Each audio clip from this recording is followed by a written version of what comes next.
It's 4 o'clock in Radio Cairo, time for World of Info.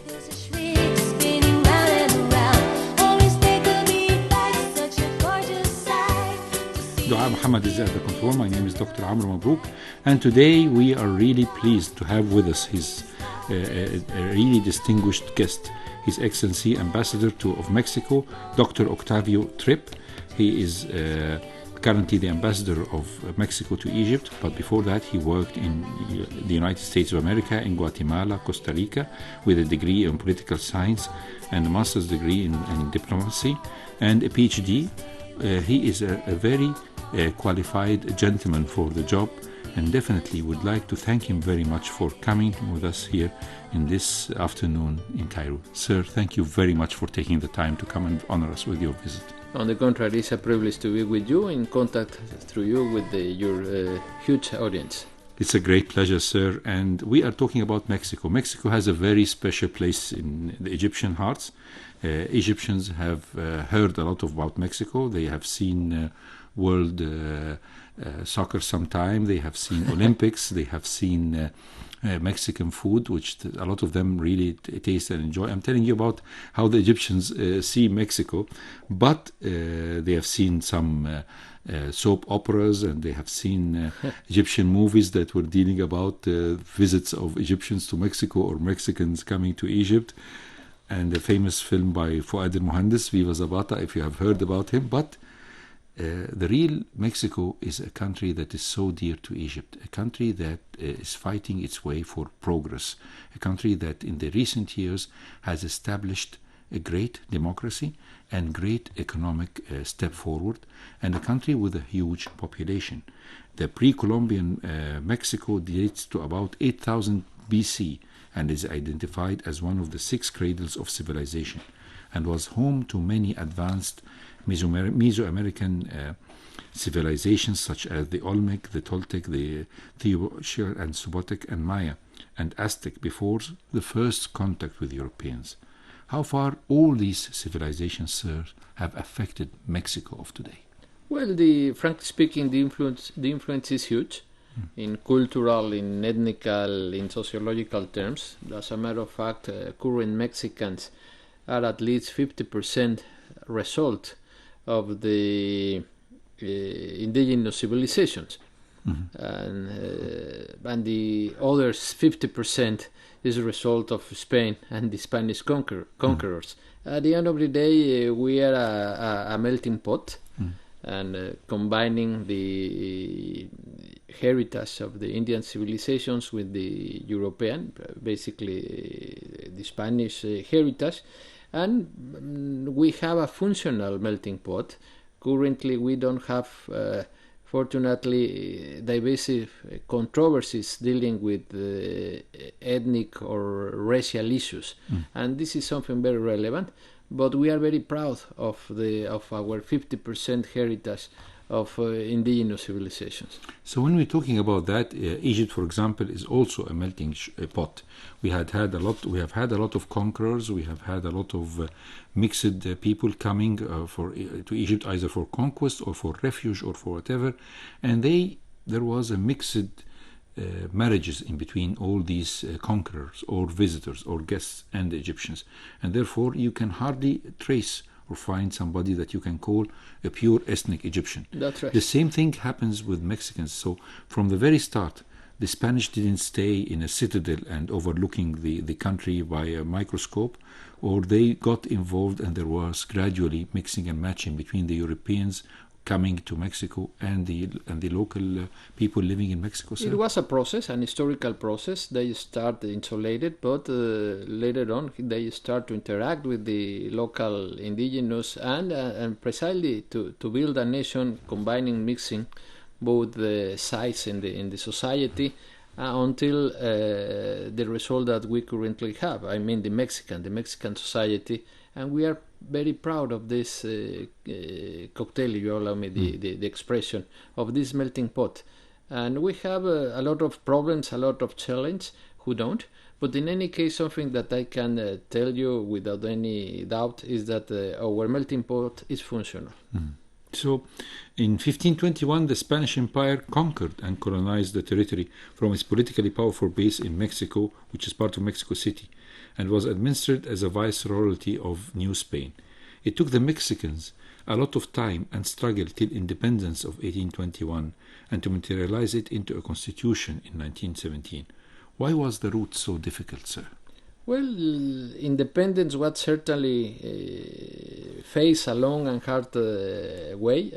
It wasn't easy, but basically because the tight control that the Spanish Empire, the Spanish crown, implemented in Mexico. Not only in Mexico, but in its territories in Latin America. The political system implemented by Madrid was extremely close and centralized. So it was very difficult to promote autonomous movements and to empower the natives. So in contrast with the British style, that it's very different, promoting more autonomy of its colonies, the Spanish style was much centralized. And this is why it was very difficult and took a lot of time to empower local citizens in order to promote the independence. And this is why the Spanish Empire lasted a lot in Latin America. But of course, all this. So you mean, sir, that it was only for Napoleon Bonaparte, who invaded Spain, that the dominoes started to fall? Well, it was a good excuse in order to promote the independence of Mexico, because the local society was mature in order to promote the independence of the country. And the invasion of the French to Spain, it was provoke a good or an appropriate political momentum in order to do that and to start the process, to trigger the process. But it was a process of historical accumulation, and suddenly this momentum give to the old Mexicans the opportunity to do that. So, when we talk about from the perfect dictatorship that that ruled for much of the 20th century, they call it the perfect dictatorship. I believe this is a very strange and wide sentence to be used. And it ruled for most of the 20th century until the opposition victories led Mexico to democratic transition in the 1990. That was another difficult road. Why did it take some time from the 1917 Constitution till the 1990s? I know this is not a long period in the history of nations, but people did believe really in the perfect dictatorship.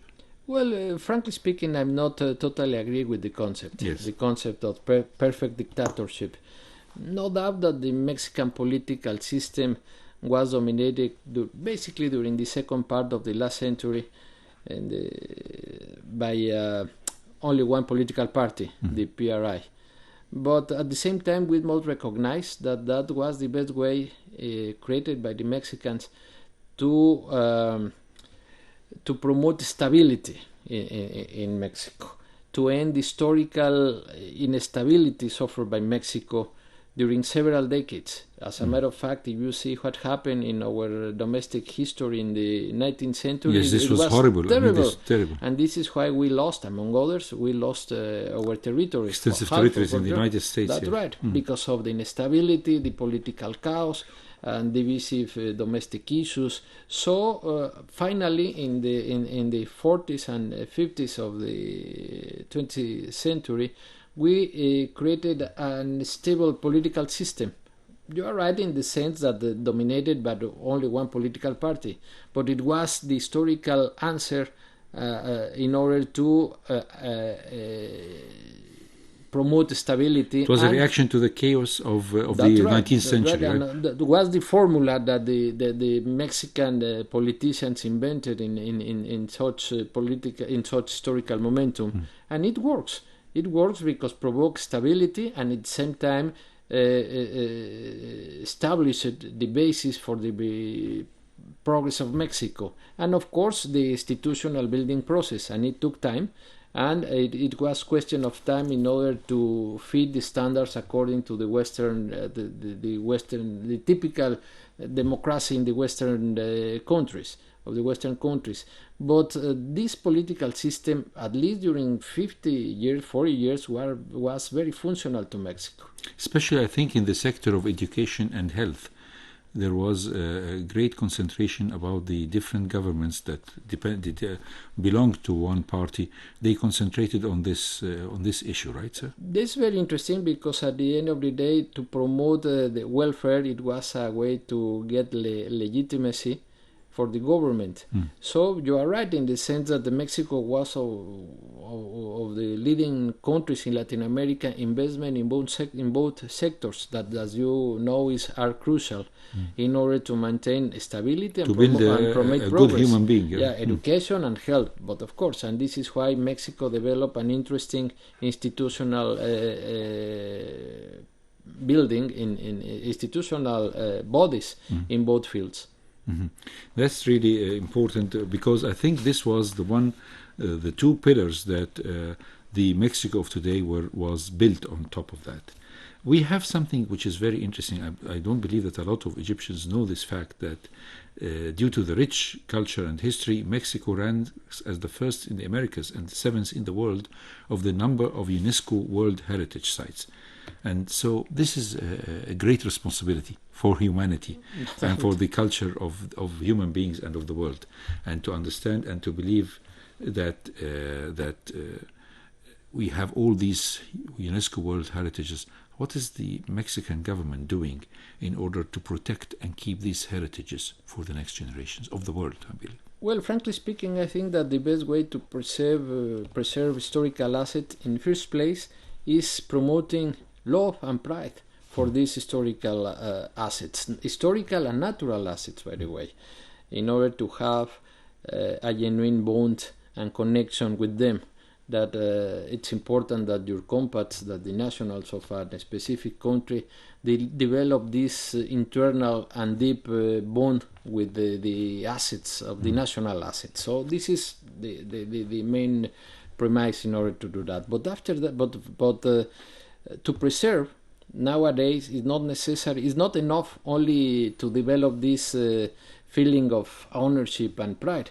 It's necessary and, as a matter of fact, extremely important, according to the experts in this kind of issues, to produce direct benefits to the towns and local societies surrounding these places. The local villagers living in around or surrounding these historical and natural places, it's very important because if you share prosperity,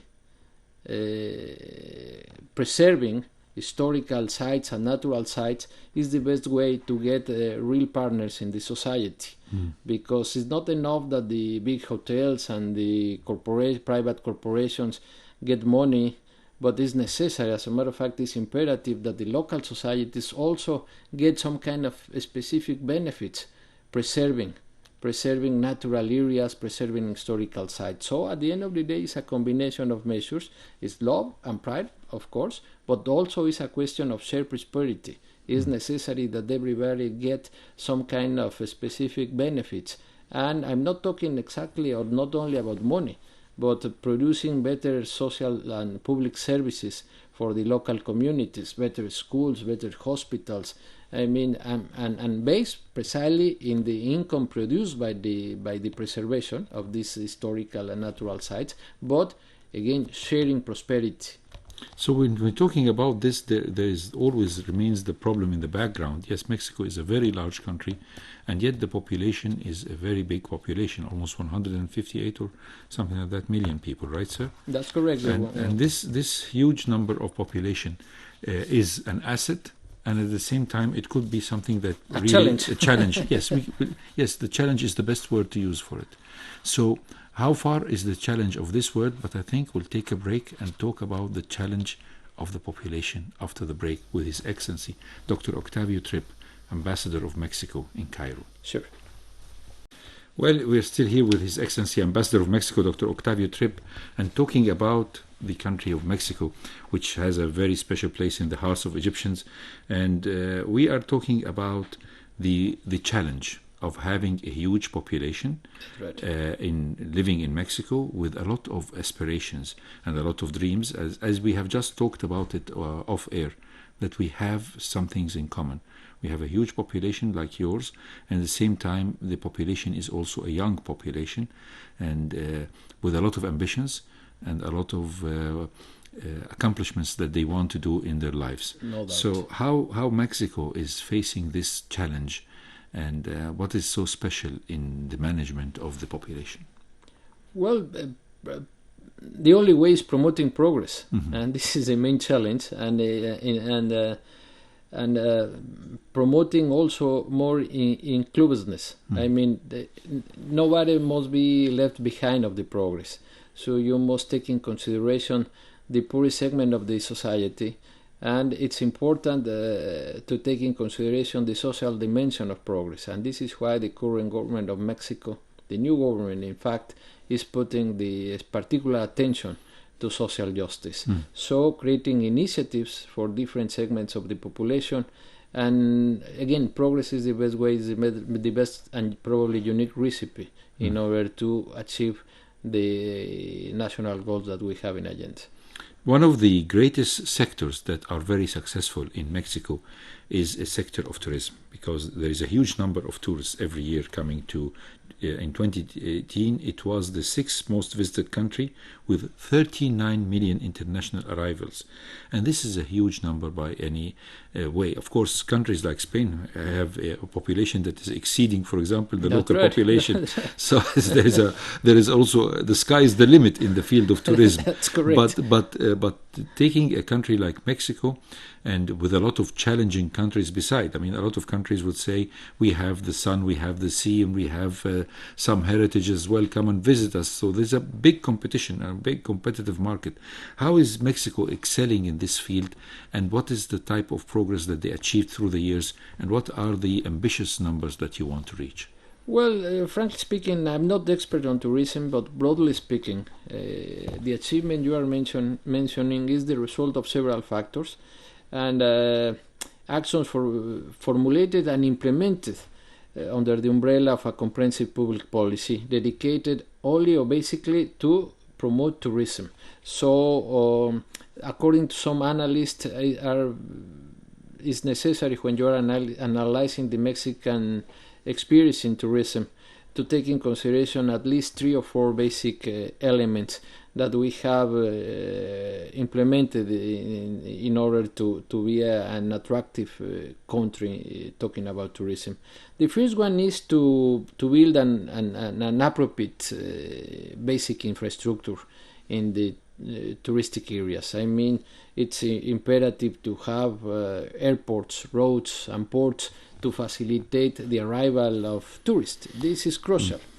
It sounds very simple and elemental, but it's the first step in order to do that if you want to be a successful country attracting tourism, international tourism I'm talking about. And another element that is very relevant is to build and to offer an adequate package of incentives. So it's not enough to build a basic infrastructure. You need partners and a partnership with the private investors, national and foreigner investors, in order to build hotels, restaurants, banks, and all kind of facilities linked to this industry. And in order to do that, it's necessary to consider tax incentives, cheap lands, avoid and eliminate red tape. I mean, to have a functional bureaucracy in order to promote the arrival of investments. And another element to take in consideration, according to this analysis, is to have a systematic program of training. If you want to have and if you want to offer world-class services, it's imperative to have human resources management, of course. But of course, so it's imperative to do that. Training and these kind of things are extremely relevant because you need specialized workers providing this service. And finally, it's necessary to have and to formulate different strategies for different audiences, for different publics. It's not the same to sell touristic places to the Americans than the Europeans or the Chinese or the Russians, for instance. So specialization is part of the challenge in building and formulating this kind of policies. And Mexico has been successful doing that during the last years. Of course, we have many challenges ahead because, as you said, the sky is the challenge that you have, the ceiling that you have ahead. But in any case, it's evident that we are in the appropriate trend to do that, as it is the case of Egypt, by the way. You are developing a very successful public policy in tourism. So I think that we can exchange many experiences also in this field, but I know that we will have the chance to talk a little bit later about the bilateral agenda. But in any case, those 3-4 elements are one of the most relevant components of the Mexican public policy dealing with tourism. The nature of the relationship between the public sector, the people who are living in sectors that are not working in tourism, with tourism.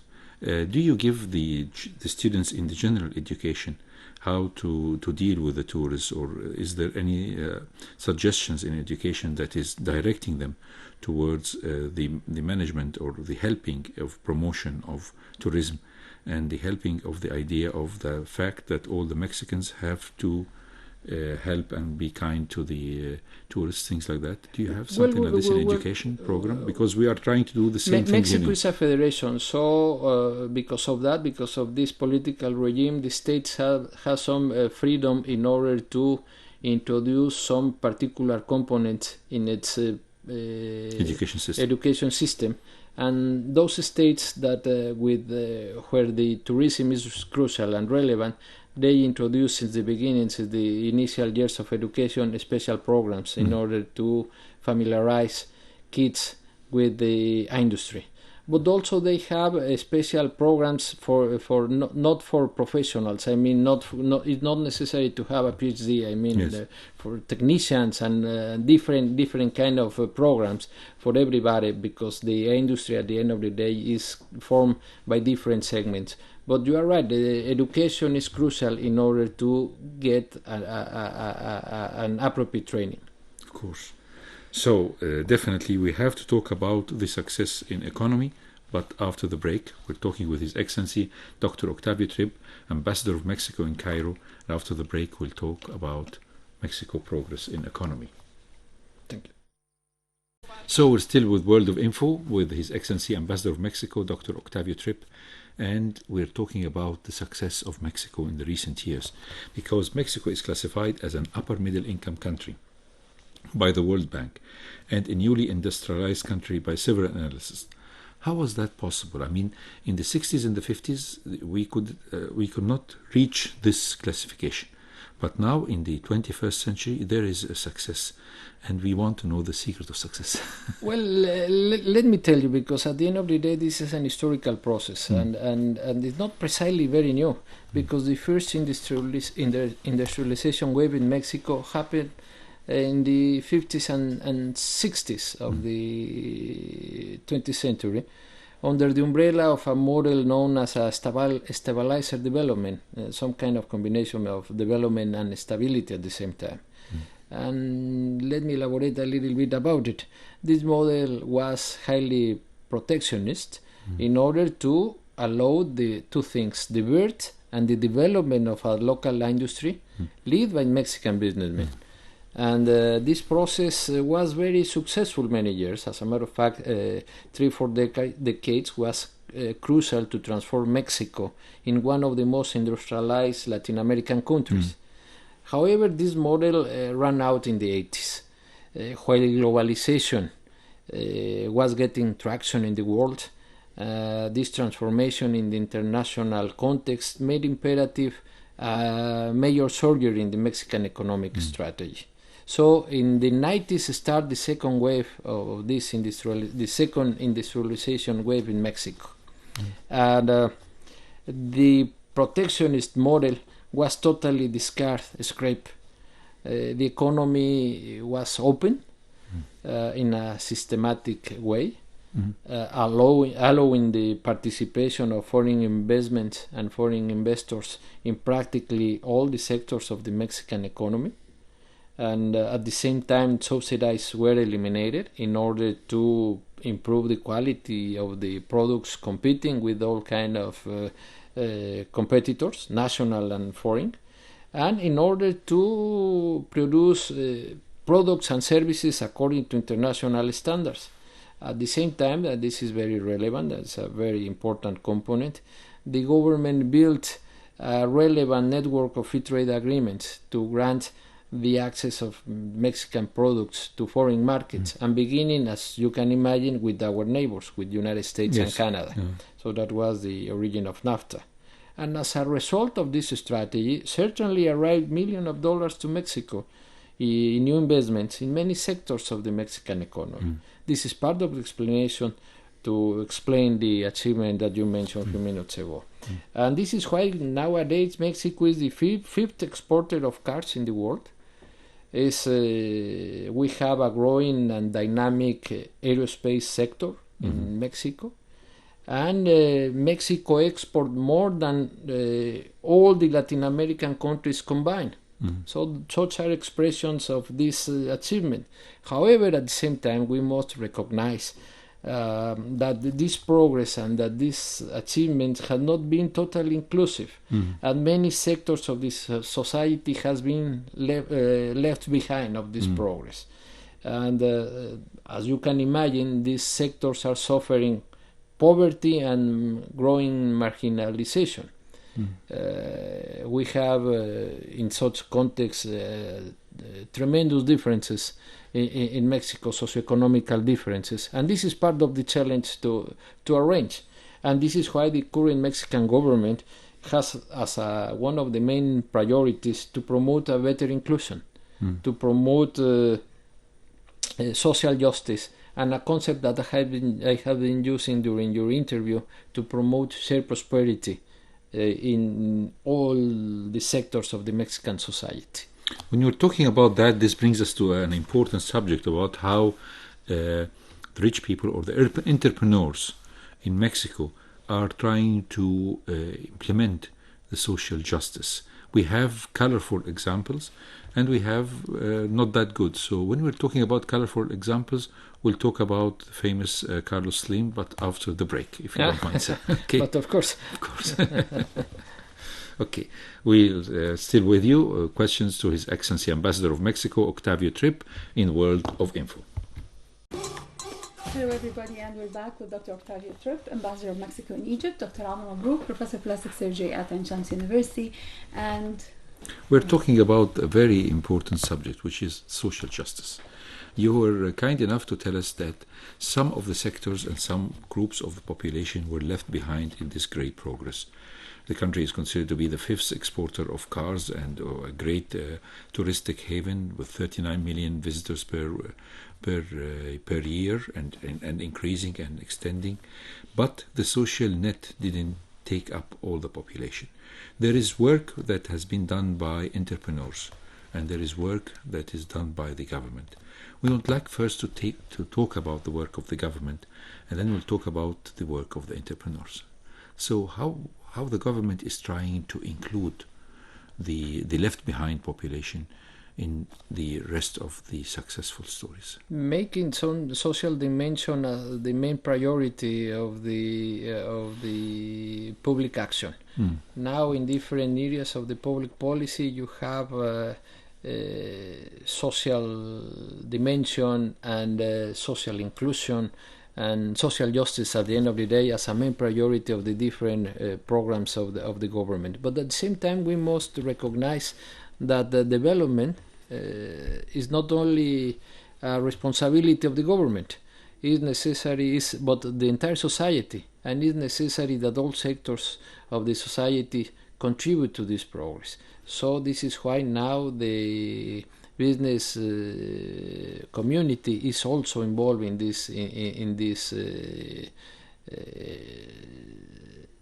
effort, if you allow me the expression. So how to promote social justice and the entrepreneurs has been a good partnership in order to do that. For instance, under the concept of social responsibility, entrepreneurial social responsibility, a lot of distinguished Mexican businessmen are contributing to these public programs and trying to incorporate all the sectors of the society in a collective progress. So we talked before the break about Carlos Slim because I read an article about the museum.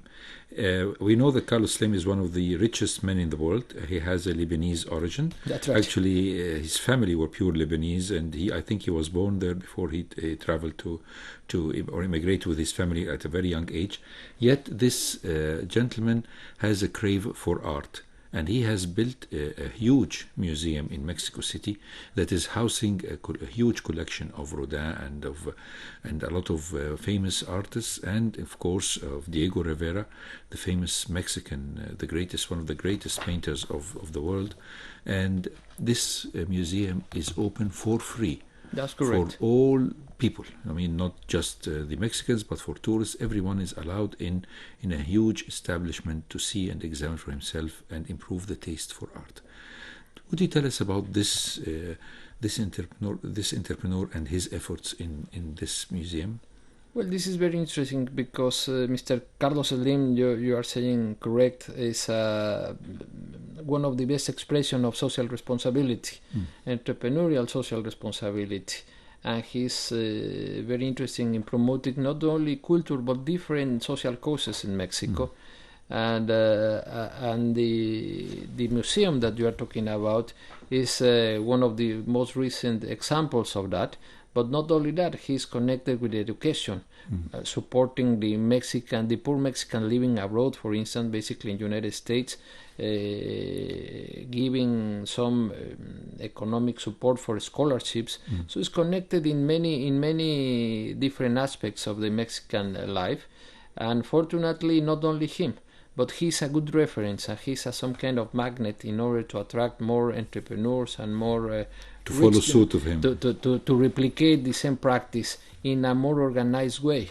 So at the end of the day, to promote social justice, as I was saying at the beginning, is not only a responsibility of the government, and the best way to promote generalized progress is adding partners in such effort. Unfortunately, the business community no doubt that this part of this effort in Mexico, but still we have many challenges ahead. But step by step, I think that we are in the appropriate track in order to overcome poverty in Mexico. The museum, as I was just discussing, contains one of the largest collections of Diego Rivera. And Diego Rivera is a famous Mexican artist and one of the greatest painters, and his wife Frida was the subject of one of the most beautiful recent movies of Hollywood recent years that attracted the attention of people who are not familiar with the art of Frida or the art of Diego Rivera to such an inspiring couple in the field of art. And there was an Egyptian novel recently that was published in Egypt about the Mexican wife, and I attracted your attention to it, and you did some work and research for it. This is an interesting novel. It's talking about Diego Rivera's daughter who met a writer, a famous writer. They didn't name the writer, but there are rumors that has it to be one of the most famous Egyptian writers. And she was a very distinguished lady, as a very well educated and cultured person, and the daughter of a legend, as we say. So it seems that there are a lot of Egyptian Mexican relations going that we didn't know or have an idea about. What do you think of this? I mean, you have tried to get more information whether this story is true or not. Well, right? Because of you, thanks to you, that I discovered this novel, and since then I'm very interested on it. I already once I get this book that is only in Arabic, I sent it to Mexico with a briefing. To one of the most relevant companies specialized on literature in Mexico, and the manager immediately sent me a response saying it looks extremely interesting. Let me analyze the content of the novel, and of course they are working with an Arab translator in order to have this initial approach.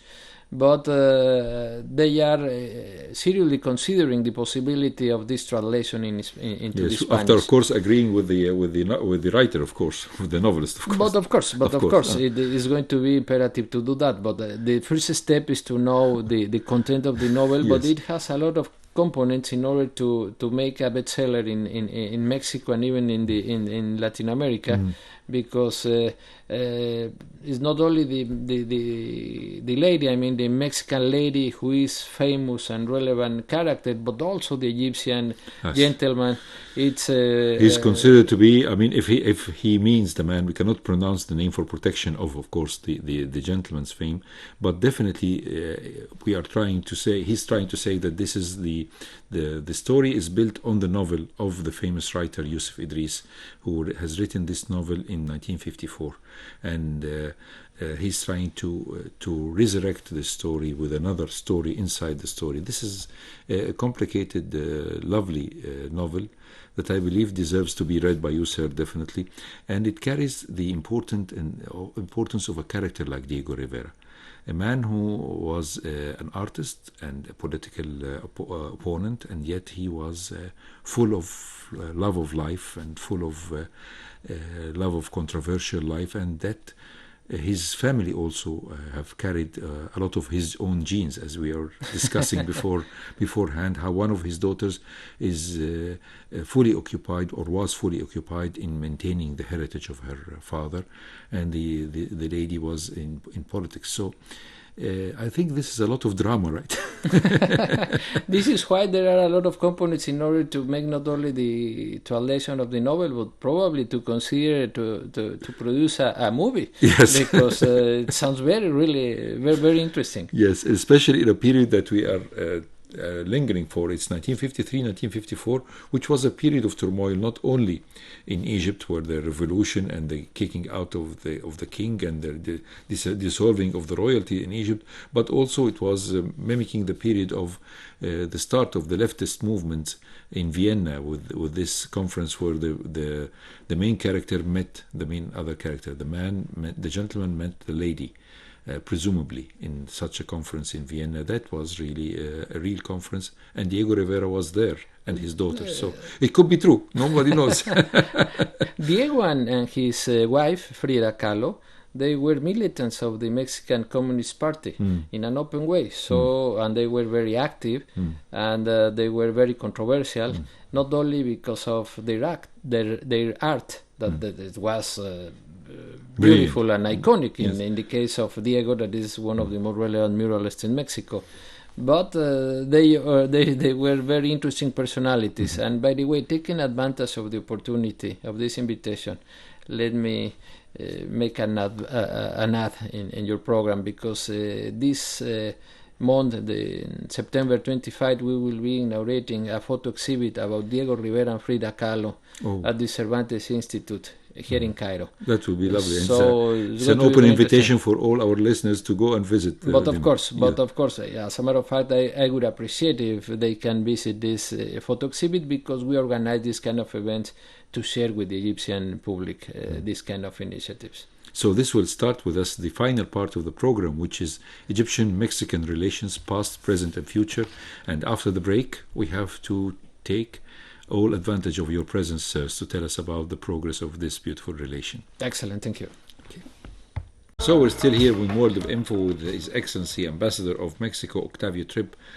Definitely we have to talk about the Egyptian-Mexican relations, because we have celebrated this year 60 years of relations since 1959, and I think it's a booming relation with a lot of things in common, and what is in common is bringing us our friendship together. Tell us about this strong relation, the past, the present, and the future, sir. Well, thank you for the opportunity. Traditionally, bilateral relationship has been positive and friendly. As you said, we celebrate last year the 60th anniversary of the bilateral relationship, but in such context, traditionally also, the cultural sector has been the main pillar of this relationship, due to the fact that two great ancient civilizations like the Mexican and the Egyptian have a lot to exchange in this field. So every year we have a lot of cultural events and cultural exchanges. For instance, this year we have in agenda 11 cultural events in Cairo. Well, in Cairo and Alexandria, and previous 2 years, during my tenure in this country, we have had a similar rhythm of activity. And musical concerts, literature, even theater, photo exhibits, painting, a lot of activity. But nowadays, and this is something very positive, the economic dimension of the relationship is growing. As a matter of fact, this is the first time in our in the history of the relationship that we have Egyptian and Mexican companies investing in both sides. Still a compact number of companies, but we have the base in order to continue growing. What sectors are these investments? Energy, energy, construction, and basically those, and environment. Environment. Cemex is by far in the cement sector the most relevant Mexican investment here in Egypt.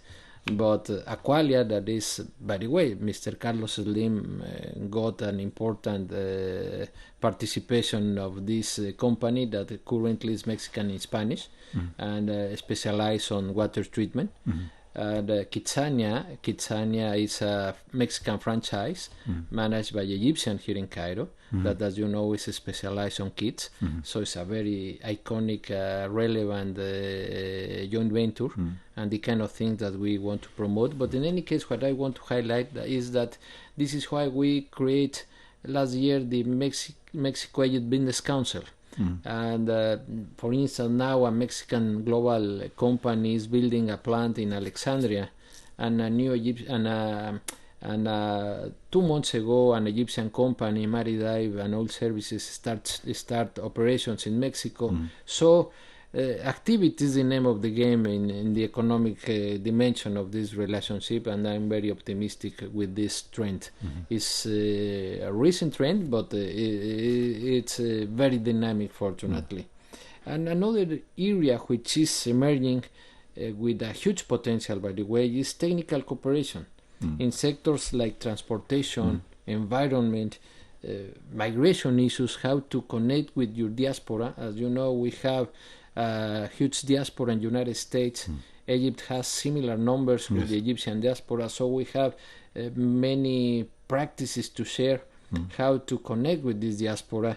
And among others, for instance, if we think in Mexico City and Cairo, with 20 million inhabitants in the metropolitan area, and you see the kind of similar challenges that we have ahead, we can develop a very interesting agenda of collaboration, because it's not easy to find many players in the international arena with the problems that Mexico City and Cairo have in common.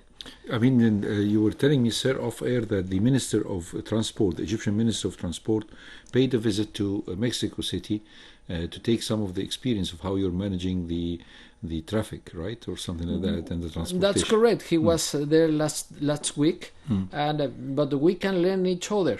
We don't have the monopoly of the truth. So, but we have seen interesting experiences in Egypt, but also in Mexico we have developed some relevant experiences. For instance, Mexico City is not anymore in the top 10 of the most polluted cities in the world. This is a great achievement, of course. That's right, but it's question of discipline, it's question of strategy. We can share some experiences in such context. Here in Egypt, I have noticed that you have developed interesting experiences with water treatment that can be very useful in Mexico. So we can develop a productive South-South cooperation that could be very relevant in terms of development. Of course, we have to give a mention to a certain part of history of Egyptian-Mexican relations, is that in the 1860s, an Egyptian battalion was fighting a fight that is totally not irrelevant to Egyptians, when Ismail Pasha sent a battalion to fight on the side of Napoleon III, trial to invade and control Mexico. But this is interesting, is that this Egyptian battalion was a very disciplined battalion. It took the admiration of the people who fought against them or who fought with them. And later on, when the rest of the battalion made a march in front of the emperor in Paris, he greeted them and gave them decorations, although the number of them who have arrived from the 1,000 who originally traveled were almost in the tens or in the hundreds.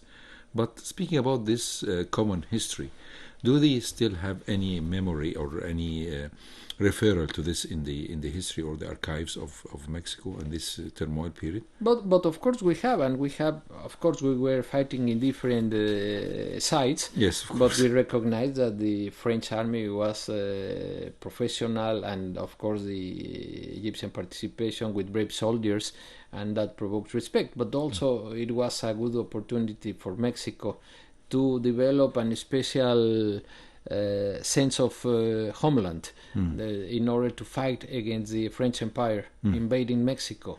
Yes. So at the end of the day, it was positive, you allow me the expression, because provoke an explosion of nationalism in Mexico, this invasion. And since then, we reinforce the Mexican roots because of this victory. And this is why we celebrate the Cinco de Mayo, the 5th of May. And a lot of people thinks that this is our national day. But what we celebrate, it was the victory against the French army. So yeah, it was a very relevant momentum in our history. But we are aware that now the things are totally different. We promote collaboration and we are in another historical momentum, and we're very proud and satisfied with the relationship with countries like Egypt. Before we leave, we have to tell our listeners also about the great opportunity. Since Freda has become famous in Egypt because of the Hollywood movie, that the Mexican embassy is going to arrange a photo exhibition in the Cervantes Center on the 25th. How long is it going to stay, sir? It's 1 month. One month in the Cervantes. So our listeners are invited to attend and see for themselves the work and the art and the life and times of Freda and Rivera. And sir, it's a great pleasure to have you with us in your sharing with us your experience in improving the Egyptian-Mexican relations. And we hope that next year, inshallah, or very soon when you come back to us, you'll bring us more good news about the Egyptian-Mexican cooperation. On the contrary, thank you very much for the invitation. You both, as I told you, any opportunity to talk about Mexico and the Mexico-Egypt relationship is a privilege for us. For me in particular, it's not only part of my duty, but it's a pleasure to do that with relevant characters like you. You means prestige in the Egyptian radio. So for me, it's a great honor to be with you this afternoon. Thank you very much for the invitation. Thank you. And by this, we come to the end of Word of Info with His Excellency Dr. Tripp, Ambassador of Mexico in Egypt, Dr. Amr Mabrouk, Professor of Plastic Surgery at Ain Shams University, Dua Mohammed at the controls. I'm Najla Naveen. See you next Thursday, same time, same station, FM 95.4.